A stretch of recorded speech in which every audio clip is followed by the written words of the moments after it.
여러분 안녕하십니까? 공군의 성폭력 이후 피해자가 스스로 삶을 정리하게 만든 사건, 군 경찰과 검찰, 국선 변호인이 오히려 사건을 축소 은폐하려 했다는 의혹이 가시지 않는 상황에서 국방부가 군 수사 조직의 개편안을 마련했습니다.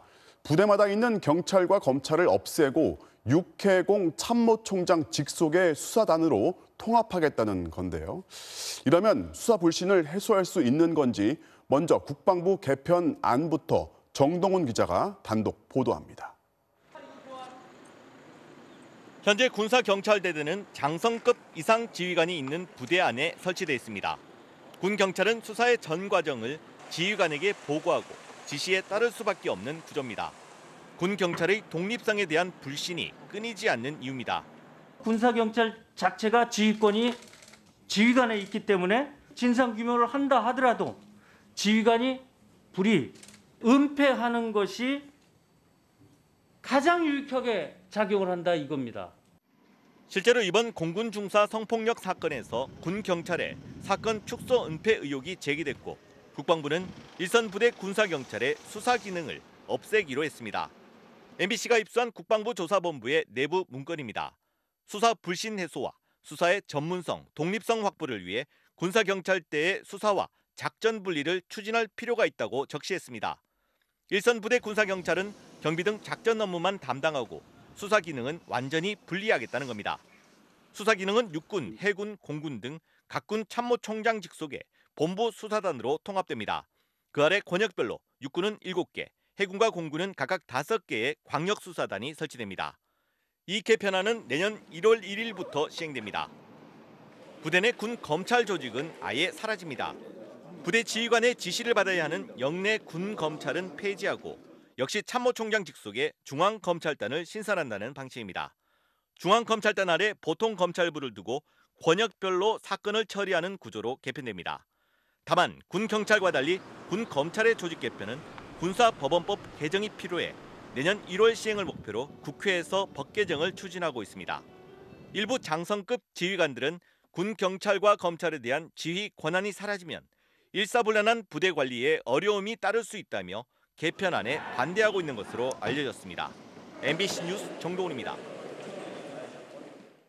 그런데 군 경찰, 검찰, 법원이 불신받는 이유는 이들도 결국 군 조직이고 모두 계급 높은 지휘관의 통제 아래 있다는 겁니다. 그렇다 보니 어쨌든 군 조직이라면 믿을 수 없다는 불신, 또 군사 범죄 말고는 민간으로 넘기자는 대안이 나오고 있습니다. 이어서 남효정 기자입니다. 군 경찰이 공군 성폭력 사건의 가해자인 장중사를 처음 조사한 건 피해 신고 12일 뒤. 하지만 경찰은 조사도 받지 않은 가해자를 불구속 처리하겠다고 이미 보고한 상태였습니다. 이에 따라 국방부 검찰단은 부대 지휘부와 군 경찰 간에 사건의 축소 은폐 시도가 있었는지 수사 중입니다. 총애하는 사람이거나 그 총애하는 참모의 소속원이잖아요. 어떻게 그걸 매정하게 구속해버려요? 지휘관들이 싫어하죠. 자기 부대에서 벌어진 일을 막 확대하고 싶은 지휘관이 단 한 명이나 있겠습니까? 앞으로 군 경찰 개편안이 시행되면 피해자는 부대 내 군 경찰이 아닌 본부 소속 광역수사대에 신고하면 됩니다. 광역수사대는 총장 직속 수사단에 보고하고 지휘를 받게 됩니다. 적어도 피해자가 속해 있는 부대의 지휘관으로부터는 독립해서 수사할 수 있을 것으로 보입니다. 영내 범죄의 은폐는 막을 수 있을 거라는 겁니다. 하지만 여전히 군대 안에 속해 있습니다. 이번 공군 성폭력 사건의 경우에도 이중사의 죽음을 국방부의 단순 변사로 보고할 것을 지시한 사람은 공군 참모총장 직속 공군본부의 경찰단장이었습니다. 결국 일선 부대에 있던 군 경찰이 총장 직속으로 바뀌더라도 군대의 조직 중심주의를 뛰어넘는 데는 한계가 있다는 지적입니다. 총장 직속으로 바뀌어도 여전히 수사, 기소, 재판은 군대 안에서 이루어지기 때문에 눈 가리고 아웅이라고요.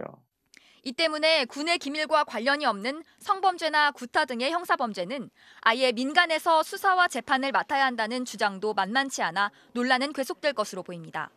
MBC 뉴스 남효정입니다. 하나은행이 정부의 코로나19 대출 사업을 대행하면서 마치 은행 돈 빌려주는 것처럼 이른바 갑질을 한다고 얼마 전 보도해 드렸습니다. 그때 하나은행은 본사 지침이 아니라 직원의 실수라고 했습니다. 그런데 MBC 확인 결과 대출해줄 때 은행 상품을 얼마나 끼어 팔았는지를 지점과 직원들 점수로 매기는 게 본사의 평가 제도였습니다. 직원들은 그걸 따랐던 겁니다. 먼저 김민찬 기자가 단독 보도합니다. 코로나 대출을 받기 위해 절박한 마음으로 하나은행을 찾아간 카페 사장. 은행 직원은 꺾기 영업을 했습니다. 본사 지침이라고 했습니다. 이건 본사 지시사항이라서 자기네들도 이거 결제계좌를 바꿔주지 않으시면 대출 자체가 안 나간다고 말씀하시더라고요. 하나은행은 본사 지침이 아니라 직원 실수라고 해명했습니다. 정말 그럴까? 하나은행이 올해 초 각 지점에 내려보낸 실적 평가표입니다. 각 지점의 실적을 항목별로 평가해 1년에 2번 순위를 매깁니다. 만점은 1100점. 그런데 그중 100점이 기업 손님 지수입니다. 기업 손님은 법인이나 소상공인들입니다. 대출, 퇴직연금 가입, 노란우산 공제, 카드 결제 계좌 변경까지 촘촘하게 항목을 나눠 점수를 배정했습니다. 소상공인들을 상대로 이런 실적을 많이 올릴수록 점수가 높아지는 겁니다. 정부가 보증하는 코로나 대출도 예외가 아닙니다. 절박한 소상공인들을 상대로 사실상 끼어 팔기 영업을 압박하고 있는 겁니다. 굉장히 안쓰럽고 미안하긴 하지만 저도 영업을 해야 되니까 매일 보고를 해야 되기 때문에 매일 빵빵을 올릴 수 없잖아요. 하나은행은 하반기에도 거의 똑같은 실적 평가표를 운영하겠다며 각 지점들에 내려보낼 계획입니다. 생사의 존폐 위기에 놓여 재단 보증서 대출로 하루하루 연명하는 소상공인들을 상대로 우수권해를 권유해야 되는 이런 평가 제도가 하반기에도 계속돼야겠습니까? 하나은행은 지점 실적 평가표는 다른 시중은행들도 다 쓰고 있다고 밝혔습니다. 또 영업 실적을 평가했을 뿐 무리한 끼어 팔기를 지시하지 않았다고 주장했습니다. MBC 뉴스 김민찬입니다. 정부 사업을 대행하면서 본사는 은행 상품을 끼워 팔도록 하고 창구 직원들은 이게 다 점수라고 하니 지침을 따를 수밖에 없는 겁니다. 고객은 사실상 협박에다 모멸감까지 느낀다고 하는데요. 이어서 노경진 기자입니다.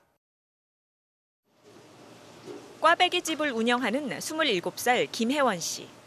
지난 2월 신용보증재단의 보증을 받아 하나은행 대출 창구를 찾아갔습니다. 은행 직원은 이것저것 가입을 요구하며 하나라도 안 하면 대출이 안 나온다고 압박했다고 합니다. 완강히 안 된다고 했어요. 무조건적으로 들어야 대출이 나온다고 했어요. 아무래도 저는 나이가 어린지라 무조건적으로 가입을 해야 이 대출이 나오겠구나 싶더라고요. 김 씨는 할 수 없이 요구를 다 따랐습니다. 카드 결제 계좌를 하나은행으로 바꿨고 노란우산 공제에도 가입했습니다. 적금도 하나 따로 들었습니다. 하나은행의 실적 평가표를 보니 이게 다 점수입니다. 결제 계좌 변경 0.3점, 노란우산 공제 0.2점, 적금 1점, 심지어 선택 사항인 마케팅 문자 수신도 동의하라고 요구했다고 합니다. 이게 나라에서 소상공인이 어려우니까 해주는 건데 이거는 나라에서 해주는 건지 하나은행에서 직접 해주는 건지 모를 정도로 그렇게 압박을 왔었거든요. 김 씨가 겪은 일은 정말 하나은행의 주장처럼 일부 직원의 실수일까? 그렇게 보기에는 하나은행 각 지점마다 수법이 너무 똑같습니다. 결제 계좌를 변경했으면 좋겠다라고 하나카드랑 BC카드를 무조건 변경해달라고 그랬었어요. 카드만 바꾸겠다 그러니까는 안 된대요. BC도 같이 바꾸라는 거예요. 다른 은행들도 이런 성과 압박을 할까? 하긴 하지만 하나은행만큼 심하진 않다고 합니다. 저희 같은 경우에도 과거에는 많았었는데 지금 많이 좀 개선이 된 상황이에요. 한 10여 년 전에 구태를 반복하고 있는 거죠. 문재인 대통령은 지난 7일 뉴스데스크 보도 다음 날 참모회의에서 코로나로 백척간두에 서 있는 소상공인들에게 있어서는 안 될 일이라며 점검을 지시했습니다. 이에 따라 금융감독원도 지난주 시중은행 감사들을 화상회의로 소집해 재발 방지를 지시했습니다. MBC 뉴스 노경진입니다. 윤석열 전 검찰총장이 어제는 대응하지 않겠다고 한 이른바 엑스파일을 두고 태도를 바꾸었습니다.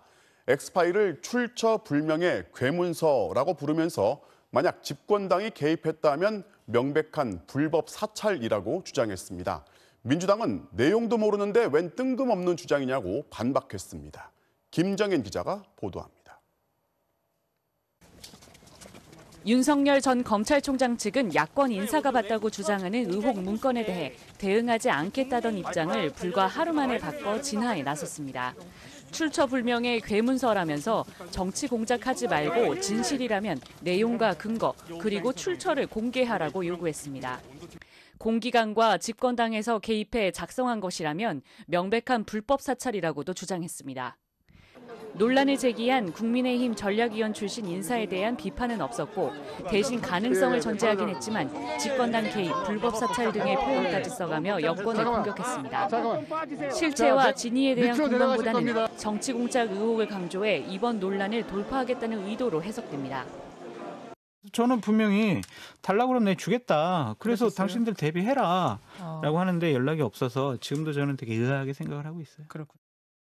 민주당은 내용도 보지 못한 야당 인사발 엑스파일 논란에 윤 전 총장이 뜬금없는 불법 사찰 주장을 한다고 비판했습니다. 또 쟁점을 회피하지 말고 각종 의혹에 대해 당당히 검증을 받으라고도 요구했습니다. 국민의힘 측은 잠재적 유력 주자를 향한 이번 사태에 대해 공작 가능성을 유지하면서도 직접적인 대응을 피하는 모양새입니다. 아직까지 당에서 확장해서 대응하기는 좀 어렵다 이렇게 봅니다. 그게 의미가 없을 것이다라는 제 판단이 있기 때문에 아직까지는 경거망동하기 어렵습니다. 자신이 본 엑스파일을 국민의힘에 제공하겠다는 장성철 씨의 제안에 대해서도 이준석 대표는 어떤 조직에서 받을 수 있는지 명확치 않다며 선을 그었습니다. MBC 뉴스 김정인입니다. 이런 와중에 윤 전 총장의 부인과 장모가 주가 조작 의혹에 함께 거론되고 있습니다. 부인 김건희 씨가 도이치모터스의 주가 조작에 관여했다는 의혹을 검찰이 수사하고 있는데 장모 최모 씨까지 이 수상한 주식 거래에 연루된 정황을 포착한 겁니다. 윤수환 기자가 취재했습니다.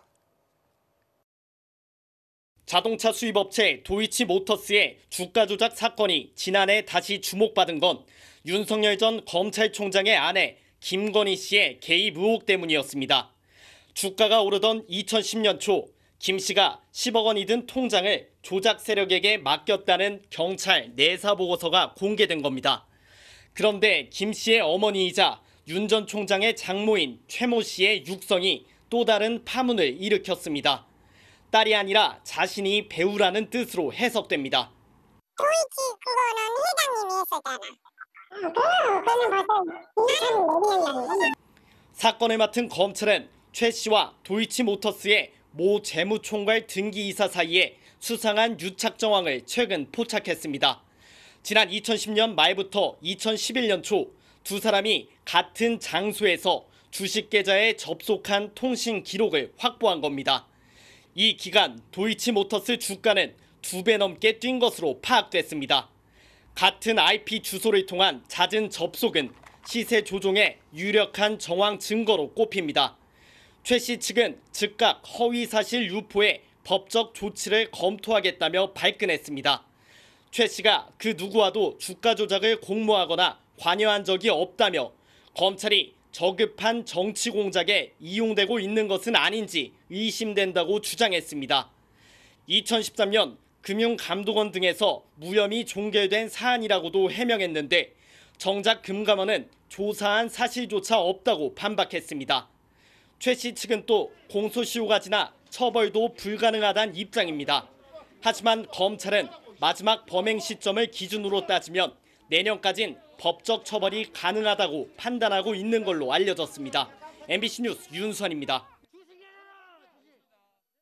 배달시킨 새우튀김 한 조각을 환불해달라는 고객과 논쟁을 벌이다가 한 음식점주가 쓰러진 사연을 어제 전해드렸죠.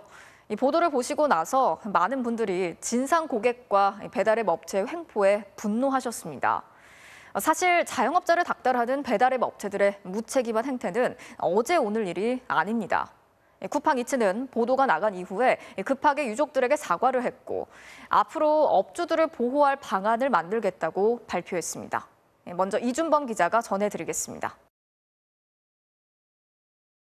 전날 배달시킨 새우튀김 3개 중에 한 조각이 색깔이 이상하다며 환불해달라던 고객.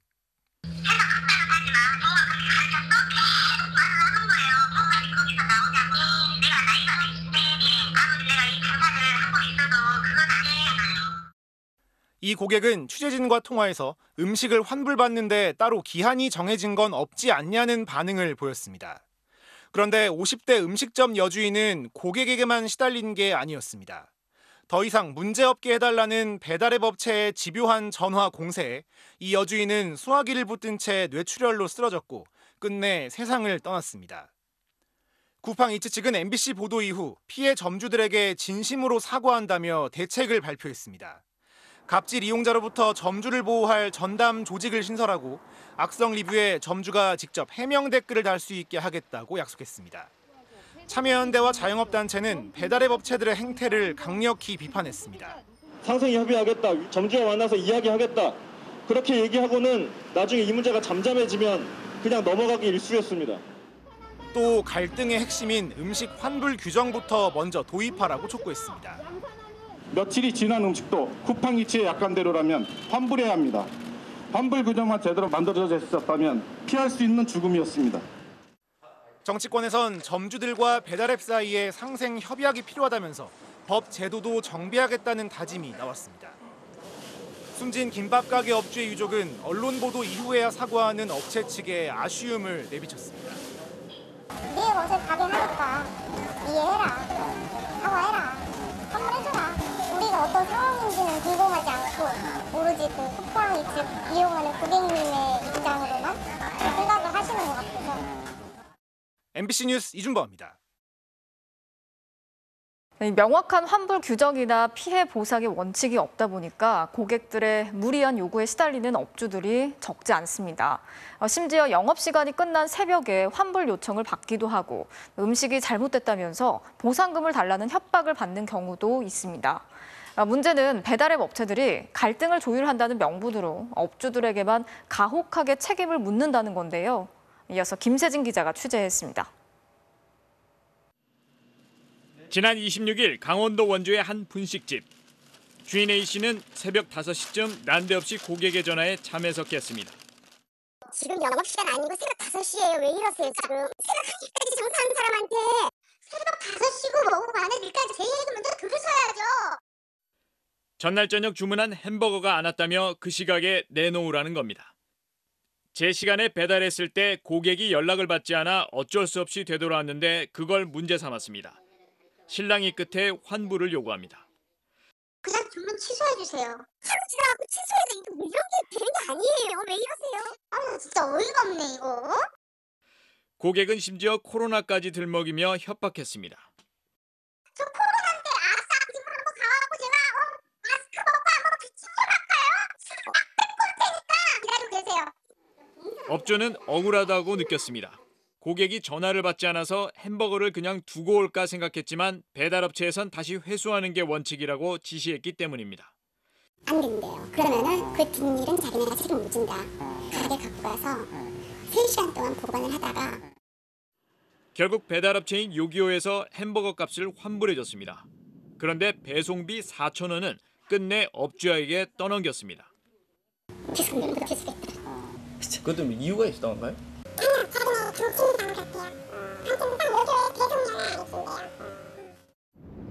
수원의 또 다른 배달 음식점. 지난달 15일 업주 B씨는 한 고객의 항의 전화를 받았습니다. 음식을 먹고 배탈이 났다며 180만 원을 보상하라는 겁니다. 불편 증상이나 발열이 나게 되면은 제가 응급실을 갔겠죠. 근데 경미한 증상인데 너무 불편하니까 180만 원이면은. 근데 이거에 대해서 수용이 안 되시면은 병원 진단서를 보내달라고 했더니 그때부터 본격적인 협박이 시작됐다고 합니다. 아이씨 안 되겠다. 딱 행동을 갖다가 개선을 좀 하고 싶은데. 급기야 가게까지 직접 찾아와 위협했습니다. 안경 벗어봐. 빨리 만나자. 그만하시고 나가주세요. MSG를 얼마나 초대했으면 배가 그렇게 아프고 MSG가 복통이랑 이런 거랑 관련이 있다고. 충격을 받은 B 씨는 정신과 상담을 받을 지경이 됐습니다.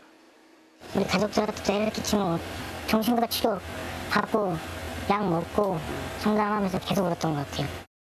문제의 고객을 경찰에 고소한 뒤 B 씨는 엉뚱하게 배달업체로부터 연락을 받았습니다. 요기요 측에선 대뜸 고객에게 줄 보상금 얘기를 꺼냈습니다. 위로금 포함 보험 접수 없이 50만 원의 마무리를 짓고 싶다라고 하셔서 그 내용을 좀 전달해달라고 하십니다. B 씨는 배달업체가 부당한 보상금 흥정까지 하고 있다며 분개했습니다. 수수료나 이런 것들 우리한테 다 받아가고 하면서 이게 정상적인 거냐, 정상적이지 않는다고 생각이 되면 그 내부 규정을 만들지 뭐. 고객 만족을 이유로 누군가는 목숨을 잃고 신경 안정제까지 먹어야 하는 배달 음식 전성시대.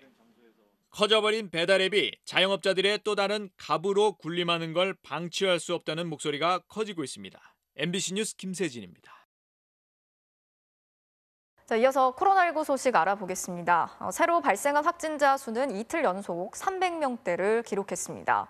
주목할 부분은 해외 유입 환자가 코로나19 발생 이후 처음으로 사흘 연속 40명대에 달했습니다. 세계적인 재유행을 가져온 인도발 델타형 변이가 국내에서도 확산되는 게 아닌지 우려가 커지고 있습니다. 코로나 상황 박진주 기자가 정리했습니다. 코로나19 신규 확진자 395명 중 해외 유입은 44명이었습니다. 해외 유입 확진자가 사흘 연속 40명대를 기록한 건 이번이 처음입니다. 44명 가운데 21명은 인도발 델타 변이의 확산으로 최근 확진자가 하루 10,000명 이상 나오는 인도네시아에서 왔습니다. 지금 인도네시아는 그 한참 유행이 증가 중이고 특히 델타형 변이가 좀 늘어나고 있는 것으로 파악하고 있습니다. 델타형 변이는 알파형 변이보다 전파력이 1.6배, 입원율도 2.26배나 높다는 게 위협적입니다. 델타형 변이 감염자는 계속 늘고 있습니다. 최근 일주일간 주요 변이 바이러스 감염자는 261명이었는데 델타형 변이가 35명으로 알파형 변이 다음으로 많았습니다. 7월부터 방역 조치를 완화하는 새 거리두기 시행을 앞두고 정부는 변이 바이러스가 방역의 중대한 위험 요인이라고 밝혔습니다. 특히 델타 변이 확산을 막기 위해 우선 백신 접종에 더 적극적으로 참여해달라고 당부했습니다. 백신을 2차까지 맞을 경우 델타 변이를 최대 88%까지 예방할 수 있고 중증으로 가는 것도 막을 수 있는 것으로 나타났기 때문입니다. 또 델타형 변이의 검출률이 국내 발생에서는 1.9%에 그쳤지만 해외 유입 사례에서는 37%나 됐다며 입국자에 대한 검역을 강화하기로 했습니다. 고위험국 입국자의 시설 격리를 비롯해 강화된 방역 조치를 지속하고 합동 대응팀 운영과 인근 지역 공동 대응을 통해 확산 차단에 총력을 기울이겠습니다. 바이러스 유전자 분석도 현재 확진자 대비 15% 수준에서 20% 이상으로 늘려나갈 예정입니다. 정부는 이번 주까지 코로나19 유행 상황을 평가한 뒤 오는 27일 7월부터 적용될 새로운 거리두기의 지역별 단계를 발표할 예정입니다. MBC 뉴스 박진주입니다. 네, 이처럼 인도에서 시작된 델타 변이로 이미 전 세계가 비상이 걸렸습니다. 러시아 모스크바에서는 델타 변이가 확산이 되면서 하루 신규 확진자 수가 역대 최고치를 기록했고요. 이스라엘도 집단 감염이 늘면서 실내에서 다시 마스크를 쓰도록 하는 방안을 검토하고 있습니다. 이 소식은 신정영 기자가 전해드리겠습니다. 러시아 모스크바의 한 병원. 방역복으로 무장한 구급대원들이 코로나19 환자를 병원 안으로 옮깁니다. 몰려드는 환자들로 중환자실은 이미 꽉 찼습니다. 지난 19일 모스크바의 하루 신규 확진자는 9,100여 명으로 역대 최고치를 기록했습니다. 이 중 89%가 델타 변이 감염자입니다. Эта картина, которая, по всей видимости, дает индийский штамм, она более агрессивная, протекает более молниеносно по сравнению с уханьским штаммом. 백신 접종률 세계 1위인 이스라엘도 비상입니다. 백신을 거의 맞지 않은 12살부터 15살 사이 청소년을 중심으로 델타 변이 집단 감염이 속출하고 있기 때문입니다. 실내 마스크 착용도 해제했던 이스라엘은 마스크를 다시 쓰도록 하는 방안을 검토하는 한편 청소년의 백신 접종을 강력히 권고하고 있습니다. 성인의 80%가 백신을 맞은 영국도 델타 변이의 발목이 잡혀 거리두기 전면 완화를 한 달 미뤘습니다. 기존 변이보다 전염력이 최대 70%나 높은 델타 변이는 이미 92개국에 퍼져 있습니다. The Delta variant is well on its way to becoming the dominant variant globally. 전문가들은 백신을 맞지 않은 사람들 중심으로 델타 변이 감염 사례가 많이 보고되고 있다며 백신 접종 속도를 높여야 한다고 조언합니다. MBC 뉴스 신정현입니다. 민주당은 오늘 의원총회를 열어서 대선 경선을 연기할지 말지를 두고 격렬한 토론을 벌였지만 답을 내리지 못하고 지도부에 넘겼습니다. 지도부 역시 경론 끝에 조금 전 결론을 냈다고 하는데요. 국회를 연결해 보겠습니다. 최경재 기자. 네, 국회입니다. 지금 일정대로 경선을 진행하지만 최종 일정은 다시 결론 내기로 했다는데 내용 정리부터 좀 해볼까요? 네, 오후 5시부터 민주당 최고위원회가 열렸는데 조금 전에 결과가 나왔습니다. 경선 일정은 원래대로 9월 초부터 하는 것을 기본으로 하되 최종 결론은 25일 당 지도부가 다시 내리겠다, 이런 내용이었습니다. 먼저 고용인 수석 대변인 발언부터 들어보겠습니다.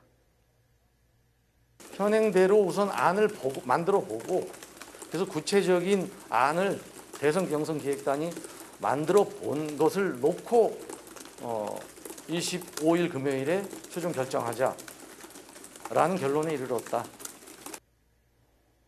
정리를 하면 경선 일정은 원래대로 하고 다만 경선 연기를 요구하는 이낙연, 정세균계 의원들의 흥행 우려에 대해서 대선 기획단이 구체적인 경선 일정안을 짜오면 그걸 놓고 정말 흥행에 문제가 될지 안 될지 판단해보자, 이런 겁니다.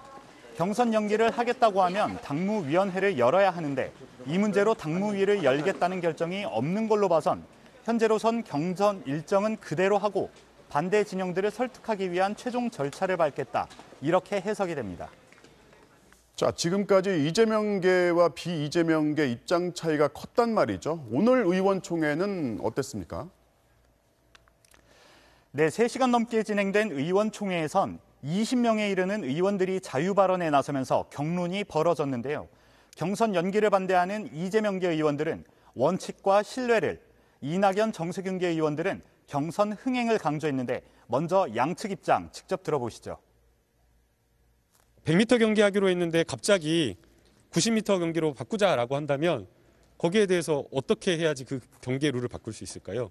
결국에는 선수들이 다 합의를 하지 않는 이상 지금 코로나 때문에 거의 정상적인 경선이 안 되니 코로나 이후에 정상 경선을 통해서 정말 제대로 후보를 뽑자. 대선 주자 진영 간, 개파 간 입장이 첨예하게 엇갈리는 가운데 당 지도부가 최종 결론을 오는 25일로 미루면서 경선 연기를 둘러싼 내홍도 계속될 것으로 전망됩니다. 지금까지 국회에서 MBC 뉴스 최경재입니다.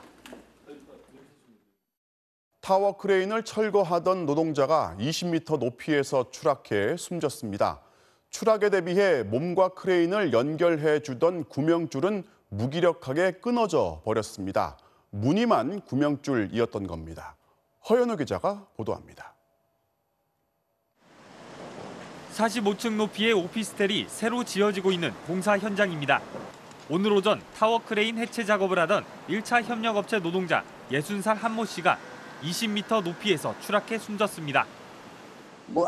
소리가 나길래 봤거든요. 그래갖고 사람이 그냥 훅 떨어지더라고요. 공사 현장 사람들도 막 우르르 몰려가갖고 소리치고 막 그랬었죠. 타워 크레인을 고정하는 노란색 지지대가 보입니다. 작업자는 이 지지대에 볼트를 푸는 과정에서 추락해 참변을 당했습니다. 한 씨가 의지했던 유일한 안전장치는 몸에 착용하는 안전대와 안전고리, 그리고 안전고리를 걸 수 있는 수평 구명줄, 즉 로프 한 줄뿐이었습니다. 한 씨가 지지대에 서서 타워 크레인과 연결된 볼트를 풀자 지지대가 휘청했고 한 씨가 중심을 잃었는데 안전고리가 걸려있던 구명줄이 끊어지면서 그대로 추락한 겁니다. 충분히 사람을 잡아줄 수 있어야 되는데 그 잡아주는 힘까지 없었다는 얘기죠. 그러니까 끊어진 거죠. 유일한 생명줄이었던 구명줄은 여러 갈래로 갈라져 처참하게 끊어졌습니다. 한눈에도 오래 사용해 낡을 대로 낡은 것으로 보이지만 정확한 하중 기준이나 사용 연한 같은 건 없습니다. 상태가 양호한지 물이 나가 있다든지 위험한 작업을 할 때 원청 안전팀에서 나와서 일일이 전부 다 확인을 해주는 게 맞아요. 그것도 소홀했다는 얘기예요. 어제 전북 익산에서도 공장 지붕 보수 작업을 하던 50대 노동자가 지붕 일부가 무너지면서 공장 내부로 떨어져 숨졌습니다. 이 노동자 역시 구명줄 하나에 의지한 채 작업 중이었는데 무슨 이유에서인지 안전고리가 구명줄에서 풀어져 있었습니다. 두 사고 모두 추락 방지망 같은 안전조치는 없었는데 그조차 의무 규정이 아니었습니다. 중대재해처벌법 시행까지 6개월. 노동자들은 안전이 담보되지 못한 현장에서 오늘도 목숨을 걸고 일하고 있습니다. MBC 뉴스 허연호입니다. 2년 전 경북 구미의 한 어린이집에서 집단적인 아동 학대가 발생했는데 경찰 수사가 부실하다면서 부모들이 문제를 제기했고 MBC의 단독 보도 이후 경찰이 재수사에 착수했습니다. 그리고 그 결과 원장과 교사 등 10명이 무려 1,100번 넘게 학대한 혐의가 확인됐습니다. 손은민 기자가 보도합니다. 경북 구미시 옥계동의 한 어린이집. 14개월 된 어린아이가 겁에 질린 듯 서 있습니다. 보육교사가 이 아이의 얼굴을 세게 밀치자 아이는 놀란 듯 두 손으로 얼굴을 감쌉니다. 잠시 뒤 교사는 장난감으로 아이의 배를 쿡쿡 찌르기도 합니다. 누가 봐도 명백한 아동학대 정황인데 경찰은 2년 전 4개월 동안 수사를 하고도 찾아내지 못했습니다. 이것도 학대지 않냐, 근데 왜 이건 추가가 됐지 않냐 하니까 얼버무리더라고 그냥. 경찰 수사가 끝난 뒤 피해 부모들은 직접 증거를 찾아 나섰습니다. 어린이집 CCTV 영상 한 장면 한 장면을 확인해 학대 정황을 추가로 찾아냈고 MBC에 제보했습니다. 보도가 나간 뒤 부실 수사에 대한 비판이 일자 경찰이 결국 재수사에 들어갔습니다. 부실 수사, 경찰 축소, 은폐 검사 문책하고 징계하라! 징계하라! 징계하라! 이후 2년 5개월이 흘렀습니다. 당초 교사 1명과 원장이 40여 건의 학대를 저질렀다던 경찰 수사 결과는 확 바뀌었습니다. 재수사 결과 학대에 가담한 건 보육교사 9명과 원장까지 모두 10명. 이들이 1년에 걸쳐 무려 1,100여 건의 학대를 저지른 것으로 드러났습니다. 하루 평균 3건의 아동학대가 있었다는 말입니다. 거꾸로 들어가지고 이렇게 선반 쪽으로 머리를 부딪히게 아이를 던지는 행위? 그러니까 숟가락으로 아이 머리를 때린다든지 대부분 진짜 거의 폭행 수준이었어요. 막 주먹으로 뺨 때리고. 피해 아동도 당초 4명에서 7명으로 늘었습니다. 2년이 훌쩍 지났지만 학대를 당한 아이들과 부모들은 여전히 아픔에서 벗어날 수 없습니다. 아기 발달센터 치료도 계속 다녀야 될 것 같고 저랑 아빠도 이제 그게 힘들거든요. 엄청 잠도 잘 못 자고 전처럼은 지금 계속 못 살 것 같은. 경찰은 아동보호 전문기관과 함께 많은 분량의 영상을 검증하고 전문가 의견을 듣느라 2년이 넘는 시간이 걸렸다며 원장과 교사 9명을 아동학대 혐의로 검찰에 넘겼다고 밝혔습니다. MBC 뉴스 손은민입니다. 무소속의 이상직 의원 이스타항공 배임과 횡령 혐의로 구속돼 있죠. 그런데 이렇게 옥중에 있는 2달 동안 기본수당과 입법활동비로 2천만 원 넘게 받아갔습니다. 지금 법이 구속돼도 지급하도록 돼 있다는 게 국회의 설명입니다. 김재경 기자입니다. 지난 4월 이스타항공의 500억 원대 회사 자금을 횡령, 배임한 혐의로 구속 기소됐던 무소속 이상직 의원. 법정에서 성실히 소명하겠습니다. 재판장님의 현명한 판단을 바랍니다. 이 의원은 작년 총선 당시 경선 과정에서 당원들에게 중복 투표를 유도하는 등 선거법 위반 혐의로도 최근 1심에서 징역 1년 4개월에 집행유예 2년의 당선 무효형을 받기도 했습니다. 하지만 구속 수감돼 의정 활동을 전혀 할 수 없는 처지인 이 의원의 월급 통장엔 국회의원 수당이 꼬박꼬박 들어온 것으로 확인됐습니다. 국회의원은 매월 기본 수당으로 756만 원, 입법 활동비로 313만 원씩 모두 1,070여만 원을 받습니다. 4월 구속 수감된 이 의원은 5월, 6월 2달치인 2천만 원이 넘는 수당을 교도소에서 받은 셈입니다. 국회의원들이 만든 관계 법령에는 의원 수당을 제한할 수 있는 규정이 없기 때문입니다. 위장활동을 불가능한 상황임에도 불구하고 지속적으로 수령하는 것은 분명한 문제점이 있고 이 부분에 있어서는 수당 지급 예외 조항으로 포함을 시켜서 법을 개정을 해야 하는 문제가 있습니다. 현재로선 대법원에서 당선 무효형이 확정돼 의원직을 상실하기 전에는 국회의원 수당이 계속 지급되는 건 물론 1월과 7월에 340만 원씩 나오는 정근 수당, 그리고 명절 때 나오는 휴가비 400만 원 등도 챙길 수 있습니다. 청와대 국민청원 게시판엔 이상직 의원의 세비 반납을 요구하는 청원이 게시됐는데 청원자는 이스타 항공사 직원들은 1년 3개월 동안 단 한 푼의 임금도 못 받았는데 교도소에 있는 이상직 의원에게 꼬박꼬박 세비를 지급하는 건 범죄 집단에 혈세를 기부하는 행위와 같다고 비판했습니다. MBC 뉴스 김재경입니다. 한국을 방문 중인 성김 미국 대북특별대표가 잇따라 북한을 향해서 대화의 메시지를 던졌습니다. 하지만 북한은 김여정 부부장을 앞세워서 꿈보다 해몽이라면서 싸늘한 반응을 보였습니다. 일단 제재부터 풀라는 뜻으로 들리는데요. 손영 기자가 취재했습니다. 방한 나흘째 이인영 통일부 장관을 방문한 성김 미국 대북특별대표. 두 사람은 북한과의 대화 국면 전환을 위해 중요한 시기라는 점에 뜻을 같이 했습니다. 그러면서 성김 대표는 미국이 남북 간 대화와 협력을 지지한다는 점을 거듭 확인했습니다. We support meaningful inter-Korean dialogue, cooperation and engagement, and I look forward to staying in very close touch with you and your colleagues about some of the ideas that you have going forward. 이 장관은 한미 양국의 긴밀한 공조를 강조했습니다. 또 이산 가족의 상봉과 또 금강산 방문, 기후 변화 분야에서의 협력 이런 것들은 한미가 서로 긴밀하게 협력하면서 김 대표는 문재인 대통령을 만난 자리에서도 북한과의 대화 재개를 위해 최선을 다하겠다고 말했습니다. 앞선 북핵 수석대표 협의에선 북한이 그동안 거부감을 보여왔던 한미 워킹그룹도 해체하기로 했습니다. 남북관계 개선에 장애물이 된다는 비판이 분명히 있었던 것도 사실입니다. 당연히 이러한 것들이 북한의 시그널이 되지 않겠습니까? 하지만 북한의 반응은 싸늘했습니다. 김여정 부부장은 담화를 통해 김정은 위원장의 대화 발언을 흥미있는 신호로 간주한다는 미국 당국자의 반응을 꿈보다 해몽이라며 스스로 잘못 가진 기대는 더 큰 실망에 빠뜨리게 될 것이라고 비난했습니다. 즉각적인 반응을 보인 것 자체가 대화에 관심이 있다는 것을 보여주는 거고 그렇지만 지금 미국이 제시하는 그런 수준에서는 아직 자기들이 만족할 수 없다. 관건은 대북 제재 해제인데 미국도 북핵 포기 없이는 불가하다는 입장이어서 중국을 포함한 다자 회담 등 우회적인 방안을 모색해야 한다는 지적도 나오고 있습니다. MBC 뉴스 손영입니다. 2학기부터 전면 등교를 하게 되면서 한반의 학생 수가 30명이 넘는 과밀 학교들은 여러 가지로 고민이 될 수밖에 없습니다. 교실에서 1m 이상 거리 두기를 해야 하는데 학생 수가 워낙 많다 보니까 이게 쉽지 않다고 하는데요. 정영훈 기자가 실태를 취재했습니다. 경기도에 있는 이 중학교는 학급당 학생 수가 30명이 넘는 이른바 과밀 학교입니다. 33명의 학생들로 빼곡한 교실. 자리 간격을 직접 재봤습니다.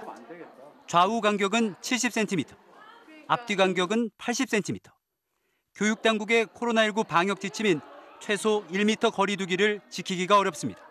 움직이지 않는 그런 상태임에도 불구하고 접촉될 수 있는 우려가 굉장히 높고 급식 시간도 마찬가지입니다. 300명 남짓 수용 가능한 식당에 2배 이상인 600명 넘는 학생들이 1시간 동안 쉴 새 없이 들어옵니다. 최대한 시차를 적용해 급식 시간을 운용한다고는 하지만 다닥다닥 붙어 앉을 수밖에 없습니다. 학급당 학생 수가 40명 가까운 또 다른 학교. 학생들이 학교에 있는 시간을 최소화시키기 위해 수업과 쉬는 시간을 줄여 1시간 일찍 하교시키는 궁여지책까지 꺼내들었습니다. 이런 과밀 학교는 전국에 1,374곳, 전체 학교의 11% 정도 됩니다. 이 가운데 수도권에 60% 이상 집중돼 있습니다. 과밀 학교들은 2학기부터 시작되는 전면 등교 방침에 찬성하면서도 교육부가 과밀 학교에 대한 방역 대책을 좀 더 세밀하게 짜야 한다고 지적합니다. 2개 학년이 오는 상황인데도 굉장히 이 방역 거리가 지켜지지 않고 있거든요. 전면 등교를 하게 되면 사실은 그걸 다 고스란히 학교가 책임을 떠안아야 되는데 교원단체들은 이참에 학급당 학생 수를 20명까지만 허용하는 방안을 법으로 만들어야 한다고 요구하고 있습니다. 시차 등교나 모듈러 교사 설치 등은 임시 방편에 불과하고요. 학급당 학생 수 20명 상한을 법제화하고 추진 계획을 마련해야. 이와 관련한 입법 청원이 20일 만에 기준 요건인 10만 명을 돌파하면서 앞으로 국회 논의도 본격화할 걸로 보입니다. MBC 뉴스 정영훈입니다. 전두환 씨는 아직도 1,000억 원에 가까운 추징금을 내지 않고 있습니다. 내놓겠다고 2번이나 공언했던 연희동 집에 아직까지 머물고 있죠. 가족이나 측근 명의로 숨긴 재산들까지 추징할 수 있게 한 이른바 전두환 추징법. 하지만 전 씨의 막대한 차명 의심 재산이 자손들에게 대물림까지 되고 있는 정황이 드러나고 있습니다. 양소영 기자가 취재했습니다. 서울 마포구 서교동의 330제곱미터 100평짜리 땅. 1997년 당시 13살에 불과한 소녀가 이 땅의 주인이 됐습니다. 전두환 씨의 손녀입니다. 3억 9,900일 공시가격이었어요. 세배 잡으면요 10억이 넘었어요. 12억 정도. 근처 284제곱미터 규모의 또 다른 땅. 클럽이 들어선 이곳 역시 당시 10살이던 전 씨의 손자에게 넘어갔습니다. 두 사람은 전두환 씨의 장남 재국 씨의 자녀들입니다. PD수첩 취재 결과 이들 남매는 외증조부인 김종록 씨로부터 땅을 상속받은 걸로 드러났습니다. 이례적으로 딸의 외손주들에게 거액의 부동산을 물려준 김 씨지만 사망 당시 마지막 주소지는 13평 남짓 서민 아파트였습니다. 전 씨 일가의 차명재산 가능성이 의심되는 대목입니다. 좀 관계가 너무 멀잖아요, 사실. 상당히 중요한 재산을 외 증손자에게 이렇게 넘겨준다는 것은 드문 일입니다. 수상한 땅들은 모두 2000년대 초 처분됐습니다. 하지만 검찰이 추징한 액수는 매각 대금의 10분의 1 수준에 불과합니다. 이들 남매의 아버지인 재국 씨는 8년 전 전두환 씨의 남은 추징금을 모두 내겠다고 국민 앞에 약속했습니다. 가족이나 측근 명의의 차명재산까지 추징할 수 있도록 한 이른바 전두환 추징법이 통과된 뒤였습니다. 심려를 끼쳐드린 데 대해 저희 가족 모두를 대표해서 머리 숙여 사죄드립니다. 연희동 자택도 환수에 응하도록 하겠습니다. 피고인 전두환. 1997년 확정된 전두환 씨의 추징금은 2,205억 원. 여전히 연희동 집에 머물고 있는 가운데 24년이 흐른 지금 970억 원이 남아 있습니다. MBC 뉴스 양소연입니다.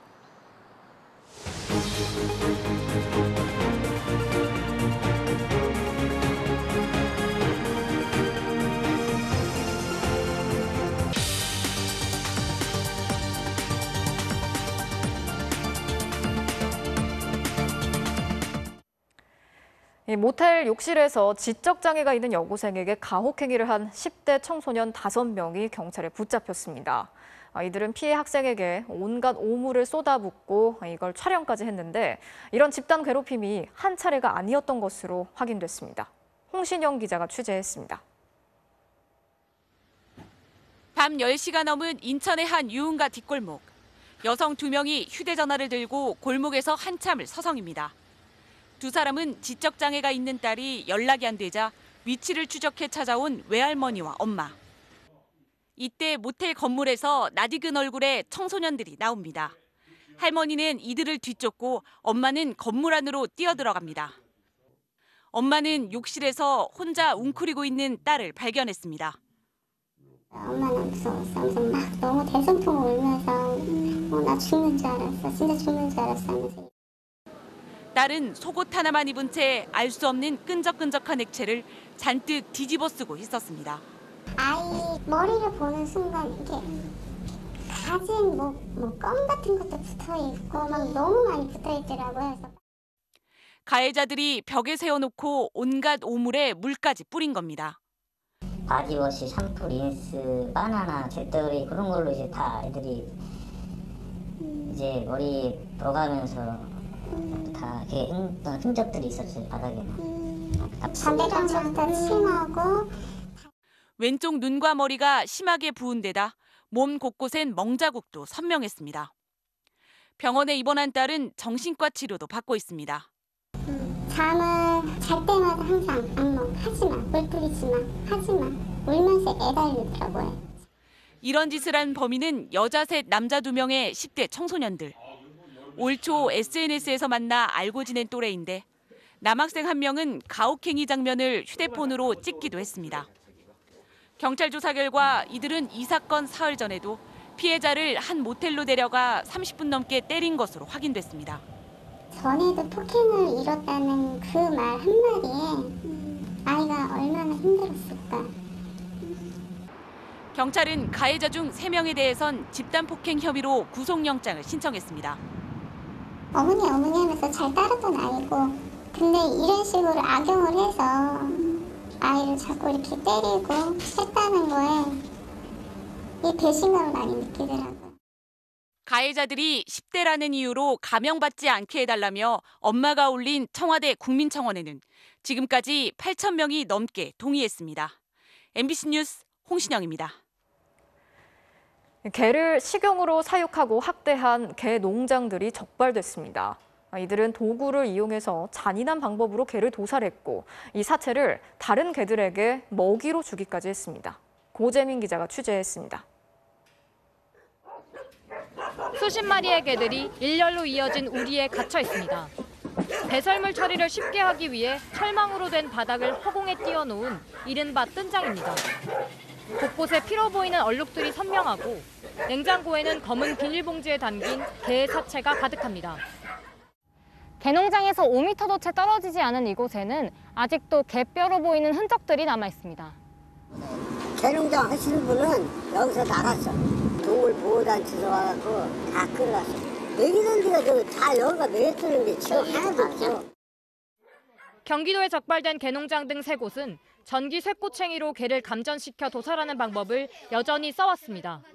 혹시 전기봉 있어요? 전기봉 어떻게 도살하세요? 그냥 그만할 거니까 그만하자고요. 다른 개들 앞에서 버젓이 개를 도살했고 심지어 그 개의 사체를 다른 개들에게 먹이로 주기까지 한 농장 주인도 있었습니다. 작년 4월 대법원은 전기로 도살하는 것은 동물보호법 위반으로 동물학대가 맞다고 판결했습니다. 동물을 학대해 죽게 한 경우 최대 징역 3년까지 처벌도 강화됐습니다. 하지만 동물보호단체들은 근본적인 해결 방법은 개농장을 모두 없애는 거라고 주장합니다. 도살장이라는 곳이 허가를 다 받았다고 하더라도 결과적으로는 전살법으로 동물을 죽이잖아요. 그러면 그거 자체가 불법인 거잖아요. 게다가 평생 땅에 발을 못 디딘 채 뜬장에서 고립됐던 개들은 반려견으로 새 주인을 만나기도 쉽지 않아 구조돼도 결국 안락사되고 마는 것이 현실입니다. MBC 뉴스 고재민입니다. 경기도 이천의 쿠팡 물류센터에서 화재가 발생한 지 엿새가 지난 오늘에서야 불이 완전히 꺼졌습니다. 화재의 여파가 인근 마을에까지 미치면서 주민들이 고통을 호소하고 있는데요. 근처 논밭에는 시커먼 재가 쏟아졌고 하천에선 물고기들이 죽어가고 있습니다. 정상빈 기자가 취재했습니다. 쿠팡 물류센터에서 약 4km 정도 떨어진 하천입니다. 이곳에서는 죽은 물고기를 건지는 작업이 진행 중인데요. 여기 검은색 비닐봉투 안에는 물고기 사체들이 잔뜩 들어 있습니다. 비린내가 너무 심한데요. 화재 이틀 뒤인 19일부터 하천 세계보에서 폐사된 물고기가 수백 마리씩 무더기로 발견됐는데 나흘째 둥둥 떠오른 물고기를 치우고 있습니다. 한 2-3천 마리 정도? 붕어라든가 그런 게 바닥을 드러내는 걸 보고 나가지고 이게 어떤 인체에 영향을 어떻게 끼치는 건지 근데 그게 가장 걱정스러운 거예요. 소방당국은 진화 작업에 일반 물만 썼을 뿐 아무것도 첨가하지 않았다고 밝혔습니다. 물고기 폐사 원인을 아직은 알 수 없는 상황. 창고 안에 뭐가 있었는지 모르니까 물을 뿌렸을 때 뭐가 흘러나왔을지 모르는 거잖아요. 일단 하천을 차단하고 오염된 물을 퍼내고 있지만 물고기는 계속 죽어가고 있습니다.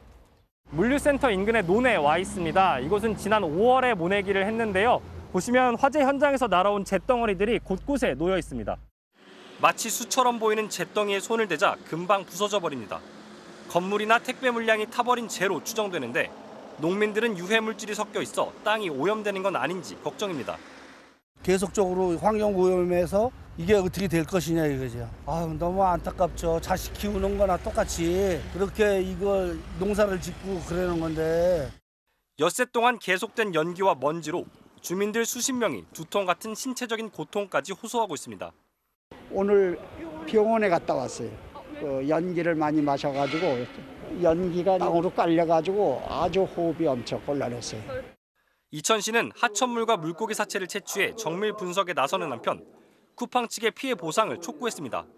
쿠팡은 불편을 겪은 주민들에게 사과한다며 피해 사례를 접수한 뒤 심사를 거쳐 보상하겠다고 밝혔습니다. MBC 뉴스 정상빈입니다. 아동을 정신적으로 지배해놓고 성관계를 강요할 경우 피해자는 이게 범죄라는 걸 모를 수 있습니다. 서로 아빠가 다른 20대 오빠가 10살 동생을 상습적으로 성폭행한 사건이 발생했는데 폭행이나 협박이 없었다는 이유로 중형을 선고할 수 있는 혐의를 적용하지 않아서 논란이 일고 있습니다. 조미애 기자가 취재했습니다. 초등학생 딸을 둔 40대 아버지는 지난해 아이의 담임교사로부터 충격적인 말을 들었습니다. 2019년 12월부터 몇 개월에 걸쳐 20대 이부 오빠에게 성폭행을 당했다는 이야기를 교사에게 털어놓은 것입니다. 애기한테 사랑한다, 너 좋아한다, 뭐 이런 말로 유혹을 해서 처음부터 그렇게 접근을 했고 그래서 이제 그런 일이. 딸이 기억하고 있는 것만 10여 차례. 하지만 경찰 조사에서는 2차례만 인정됐습니다. 지금 심리치료 받으러 다니고 정신과 진료 받으러 가고 지금 약물 복용까지 같이 하고 더 심해져가지고.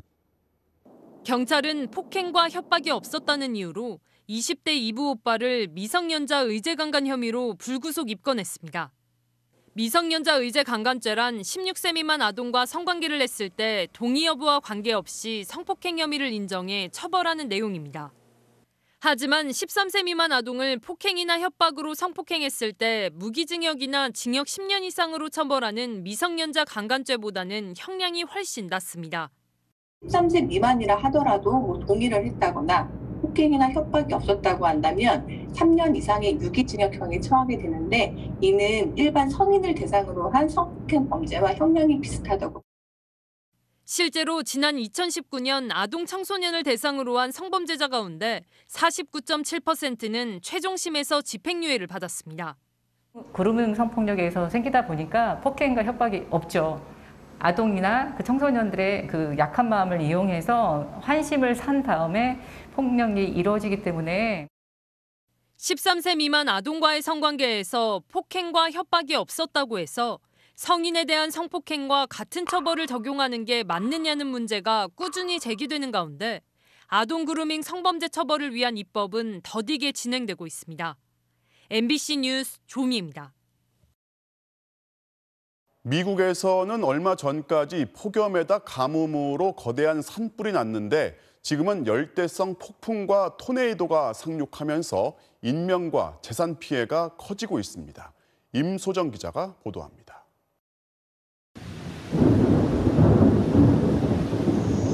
천둥 번개와 함께 강풍이 몰아칩니다. 마당에 있는 테이블과 의자, 농구대가 이리저리 날아갑니다. 앞을 볼 수 없이 쏟아지는 폭우에 도로는 강으로 변했습니다. When it was better, we went upstairs and discovered a tree branch in my daughter's room in the upstairs. 한바탕 토네이도가 휩쓸고 간 마을은 거대한 쓰레기장이 됐습니다. 지붕과 벽이 모두 날아가고 덩그러니 남은 싱크대만이 이곳이 집이었음을 알려줍니다.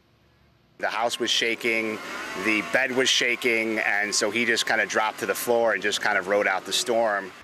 현지 시간 20일 밤 미국 시카고 교외 지역에 최고 시속 217km의 강풍을 동반한 토네이도가 몰아쳐 8명이 다치고 집 200여 채가 부서졌습니다.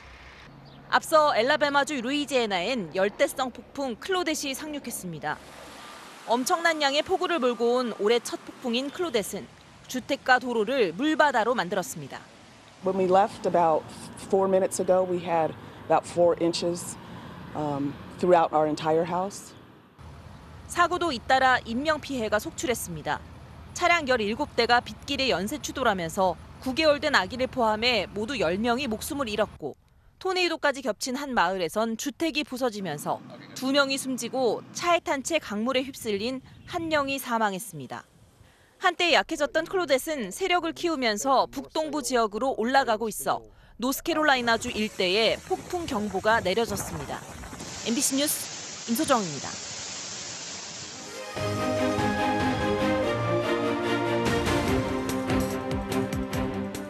정치적 참견 시점 정치팀 김지경 기자 나와 있습니다. 자, 오늘 준비한 소식 보겠습니다. 네. 점까지 검증했던 이재명, 윤석열에 건넨 조언은인데, 자, 이른바 윤석열 엑스파일 논란을 두고서 신체 점까지 검증당했던 이재명 지사가 윤 전 총장한테 조언을 했어요. 네, 국회 토론회에 참석했던 이재명 지사가 윤석열 엑스파일에 대한 질문을 받고 한 말인데요. 네. 이 지사는 비슷한 문건을 봤다면서 윤 전 총장한테 조언을 남겼습니다. 어떤 얘기인지 들어보시죠. 네. 저도 그 요약된 거 비슷한 걸 보긴 봤는데요. 또 유사한 경험을 많이 한 사람 입장에서 조언을 한번 드린다면 정치인은 그냥 발가벗는다는 심정으로 모든 의혹이나 모든 질문에 대해서 답해야 합니다. 정면으로 그걸 돌파해야지 피한다고, 외면한다고 절대 외면되지도 피해지지도 않는다는.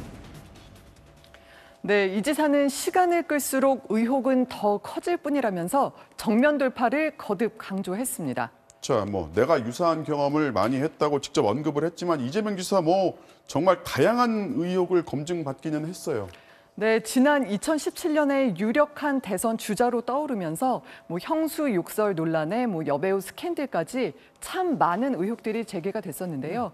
2018년에는 신체 특정 부위에 점이 있다는 주장이 사실하고 다르다는 걸 밝히려고 직접 병원을 찾기까지 했었습니다. 네. 영상으로 보시죠. 네.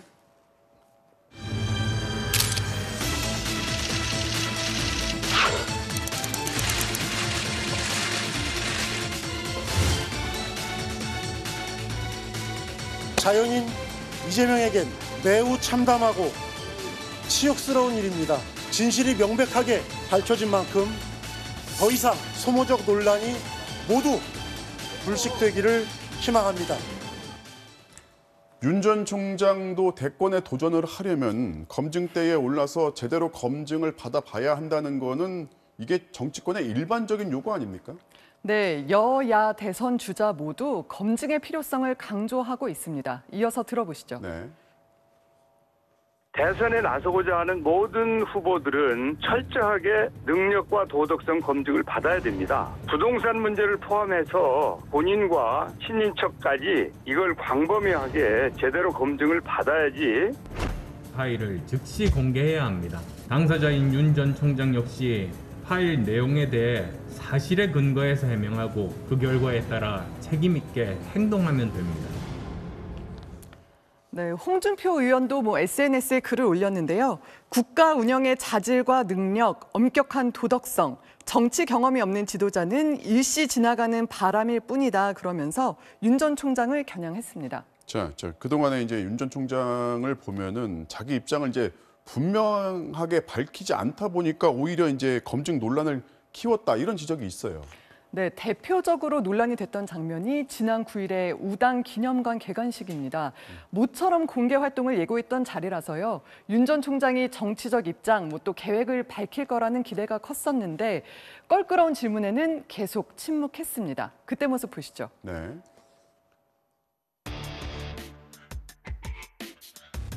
국민의힘 입당도 검토 중이신 걸로 계속 전해지고 있는데요. 입당은 좀 언제쯤에 하실 계획이에요? 걸어가는 길을 보시면 차차 아시게 되지 않겠나 싶습니다. 들어서 일부에서는 너무 간을 보는 건 아니냐 이런 주장도 있거든요. 어떻게 당뇨가 시선을 피해준 적 없다 말씀하신 건 어떻게 입장이 그대로입니까?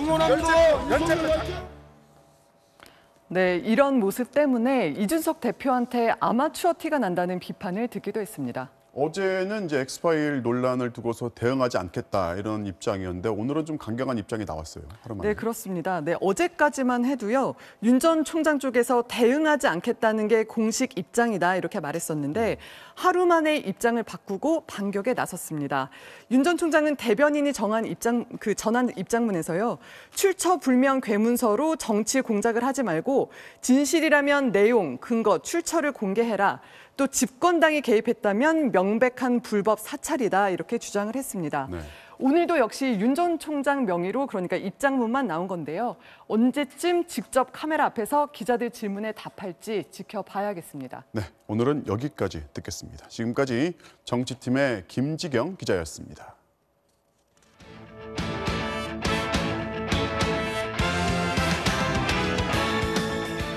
화요일 밤 스포츠 뉴스입니다.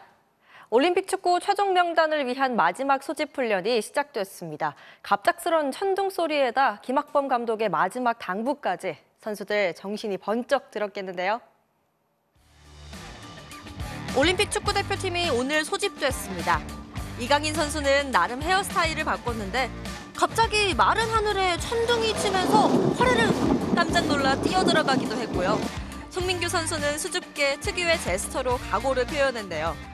이유현 선수는 훈련용 스피커를 들고 왔는데 원래 담당이던 이승우 선수가 탈락하면서 새로운 음향 담당이 됐다는군요. 이렇게 23명의 선수들이 입소했는데 이 가운데 8명은 탈락해야 하는 운명입니다.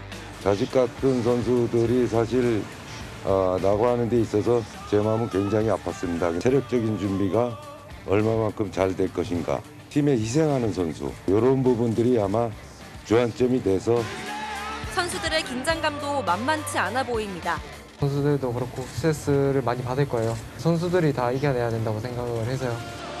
황의조와 김민재, 손흥민까지 와일드카드 후보로 거론되고 있지만 김학범 감독은 협의 중이라며 말을 아꼈습니다. 대표팀은 오는 30일 최종 명단을 발표한 뒤 마지막으로 2차례 평가전을 치를 예정입니다. 당국의 헐크 강동궁 선수가 믿기 힘든 대역전극으로 우승을 차지했습니다. 3시간 내내 끌려가다가 마지막 1분에 웃으면서 우승 상금 1억 원을 거머쥐었습니다. 박주린 기자입니다. 지난 시즌 왕중왕전 결승에서 4시간 혈투 끝에 사파타에게 패했던 강동궁. 올 시즌 첫 대회 결승에서 다시 만났지만 이번에도 내리 3세트를 내주며 끌려갔습니다. 모두가 끝난 승부라고 생각했지만 강동궁의 드라마는 그때부터가 시작이었습니다. 예술구를 방불케 하는 기막힌 밀어치기로 4세트를 따내더니 계속해서 궁지에 몰리면서도 거짓말처럼 다시 일어났습니다. 관중들까지 모두 일어난 5세트 매치 포인트 위기에서 상대 실수를 놓치지 않고 15대 14로 승리하며 기사회생한 강동궁은 6세트 역시 내내 끌려가다 막판 7연속 득점으로 기어코 세트스코어 3대3 동점을 만들었습니다. 마지막 7세트도 극적이었습니다. 9대5로 앞서며 단 2점을 남겨둔 사파타가 결정적 실수로 잠시 흔들린 순간 강동궁은 5연속 득점으로 순식간에 10대9 역전에 성공했고 크게 21번 골랐습니다. 그리고 3시간 내내 뒤지던 경기를 마지막 1분에 뒤집고 마음껏 포효했습니다. 띠동갑 사파타를 꺾은 거짓말 같은 대역전승. 헐크의 눈가도 촉촉해졌습니다. 이렇게 큰 역전승을 해본 게 진짜 처음인 것 같습니다. 몸이 조금 불편하지만 아픈 우리 엄마를 위해서 좋은 큰 선물을 한 것 같고요. 우승 상금 1억 원을 거머쥔 강동궁은 국내 선수 첫 2회 우승의 영광도 누렸습니다. MBC 뉴스 박주린입니다. 7살 야구 선수라면 어느 정도의 집중력을 가질 수 있을까요? 톱플레이에서 확인하시죠. 코치가 공을 던져주는 미국의 7살 유소년 야구, 일루수를 주목하세요. 땅볼 타구를 놓쳤지만 재빨리 주워서 1루에 몸을 날리면서 아웃! 그리고 3루를 도는 주자를 봤어요. 지체 없이 홈으로 질주하더니 있는 힘껏 몸을 날립니다. 결과는 아웃! 더블 플레이로 경기 종료! 와, 7살답지 않은 집중력과 수비 본능이죠. 그런데 왜 포수에게 던지지 않았을까요? 가만 보니까 포수 친구는 모래장난을 더 좋아하고 같은 편인데 아웃이 아니라 세이프를 외쳐요. 일루수 친구의 판단이 정확했네요. 다음은 코파 아메리카입니다. 칠레 바르가스가 패스를 주고받더니 단숨에 골대 앞까지 내달립니다. 그리고 강력한 슈팅으로 마무리! 우루과이 수비를 무너뜨린 호흡에 골망을 찢을 듯한 슈팅까지 완벽하네요. 지금까지 톱플레이였습니다. 여자 역도 유망주 박혜정 선수가 한국 주니어 신기록을 또 갈아치웠습니다. 자신이 세웠던 용산과 합계 기록을 8개월 만에 다시 넘어섰습니다. 화요일 밤 스포츠 뉴스였습니다.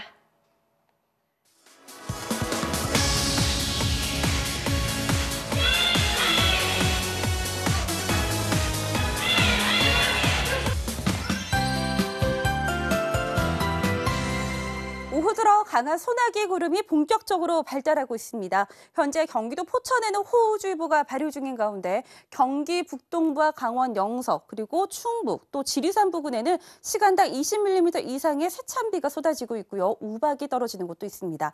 이 소나기는 점차 전국으로 확대가 되겠고요. 비가 강하게 내리다 그치기를 반복할 텐데요. 특히 오늘 밤 사이 충북과 남부 내륙을 중심으로는 최고 100mm 이상의 호우가 집중됩니다.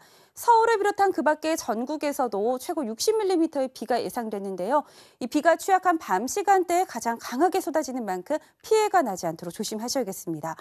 내일 새벽 이후로는 강한 소나기가 점차 잦아들겠지만 금요일까지도 잦은 소나기가 예상되는데요. 그나마 비의 강도나 지역은 점차 줄어들 전망입니다. 자세한 지역별 내일 날씨입니다. 내일 전국이 하늘 온종일 흐리겠고 수도권 등 서쪽 지방은 오전부터, 동쪽 지방은 오후부터 또 소나기가 내리겠습니다. 아침 최저 기온은 서울 18도 등으로 오늘과 비슷합니다. 낮 최고 기온은 서울 26도, 대구 24도로 오늘보다 낮겠습니다. 이번 주말 동안 내륙을 중심으로는 내내 구름만 가득하겠습니다. 날씨였습니다. 6월 22일 뉴스데스크 마치겠습니다. 오늘도 함께해 주신 여러분 고맙습니다.